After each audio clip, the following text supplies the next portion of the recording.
நிச்சயமானு CPCL நிறுவனத்திலிருந்து வெளியேற்றப்பட்ட எண்ணெய் கழிவுகள் எண்ணூர் முகத்துவாரம் பகுதியில் கடலில் கலந்தது.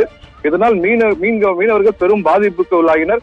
6 மீனவ கிராமத்திற்கு மட்டும் நிவாரணத் தொகை வழங்குவதாக அறிவிப்பு வெளியாகி உள்ளதால் தங்கள் பகுதிகளுக்கும் நிவாரணத் தொகை வழங்க வேண்டும் என்று திருவொற்றியூர் குப்பம் அருகே 10க்கும் மேற்பட்ட மீனவ கிராமத்தை சேர்ந்த மீனவர்கள் சாலை மறியல் போராட்டத்தில் ஈடுபட்டு வருகின்றனர்.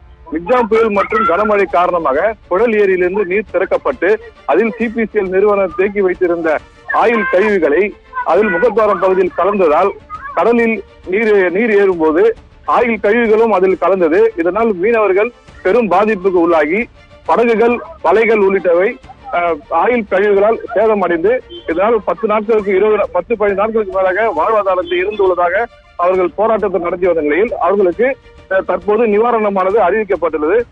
இந்நிலையில் சிபிசிஎல் நிறுவனத்திலிருந்து வெளியான ஆயில் கழிவுகள் கடலில் கலந்ததால் திருவொற்றியூர் பகுதியில் உள்ள திருவொற்றியூர் குப்பம், திருச்சினாகுப்பம், பலகத்தொட்டி குப்பம், கொண்டிக்குப்பம், என்டிஓ குப்பம், காசி விஸ்வநாதர் கோயில் குப்பம் உள்ளிட்ட அனைத்து மீனவ கிராமங்களும் பாதிக்கப்பட்டுள்ளதாகவும் மீன்பிடி தொழில் செய்ய முடியாத நிலை ஏற்பட்டுள்ளதாகவும் மீன்களை பிடித்து வந்தால் அந்த மீன்கள் ஆயில் கலந்த மீன்கள் என்று பொதுமக்கள் வாங்குவதில்லை எனவும் இதனால் 20 நாட்களுக்கு மேலாக வாழ்வாதாரத்தில் இருந்துள்ளதாகவும் இது சம்பந்தமாக கடந்த 3 நாட்களுக்கு முன்பு கூட 13 மீனவ கிராமங்கள் ஒன்றிணைந்து 3 மணி நேரம் சாலை மறியல் போராட்டத்தில் ஈடுபட்டனர்.